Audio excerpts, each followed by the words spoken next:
Aquaventure has long been one of my favorite games for the Atari VCS, even though it never came out during the console's original life cycle. The game was in development at Atari in 1983, but cancelled for reasons that have never been proven, likely related to a wider ending of production on new game development because of a quick downturn in Atari's business prior to the crash of 1984. The game was discovered by Atari fans in the mid-2000s when Aquaventure's prototype ROM was included in the second Atari Flashback series of plug-and-play consoles, and then it was subsequently included in the Atari Vault and other collections. It has since become a must-play for the Atari due to its repetitive but exciting and fun gameplay, colorful graphics, and classic Atari sound. It's the classic that never was, and it's now available in a newly polished ROM released by Atari itself. The Atari XP line is a currently ongoing series of physical Atari 2600 cart releases by Atari, and the line debuted with Aquaventure, Saboteur, and Yar's Return, three prototype/homebrew releases that entered the library in the mid-2000s and have been a part of the Atari collection ever since.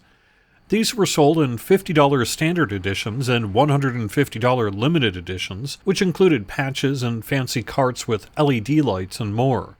Each also included a digital version for specifically the Atari VCS, and due to shipping delays, everyone who purchased one of these carts received download codes for all three.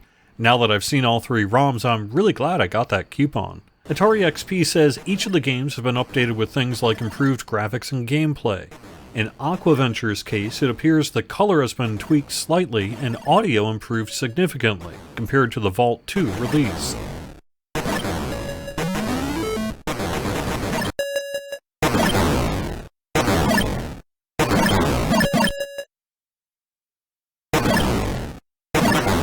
The audio in Vault 2 is louder and somewhat more harsh, while the colors between the two largely look the same.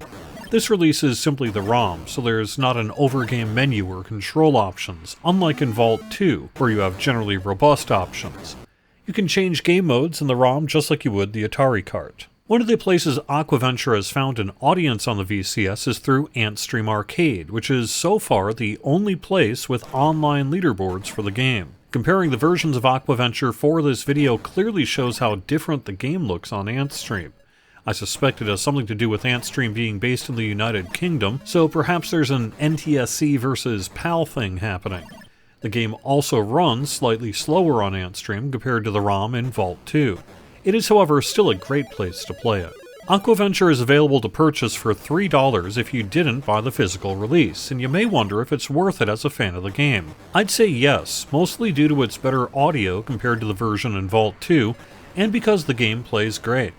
Using a classic or modern controller each worked great as well. Paying a few dollars for Vault 2 gets you other games, of course, and the ability to remap controls among other things. Or the best free option remains Antstream Arcade.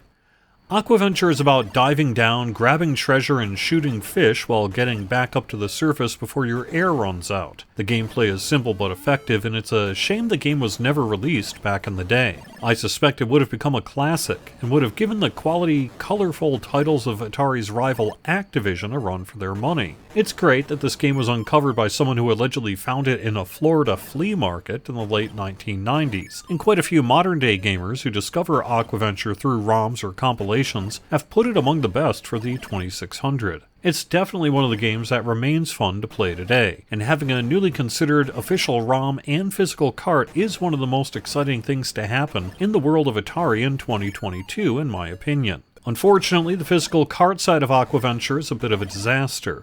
The game was originally announced as releasing at the end of 2021 and then went into a cycle of no news and delays. Just this week, the game began shipping to buyers, and I was one of the first to receive one. So I was really excited to get my Aquaventure Standard Edition Atari XP cart in the mail today. The box looks nice. It's got a nice kind of thick plastic shrink wrap over it to keep it nice and protected long term. And the cart looks cool, except it is not running in my 2600s that I've tried. So I'm going to show you real quick. You can see this is the Atari 7800 playing Yars.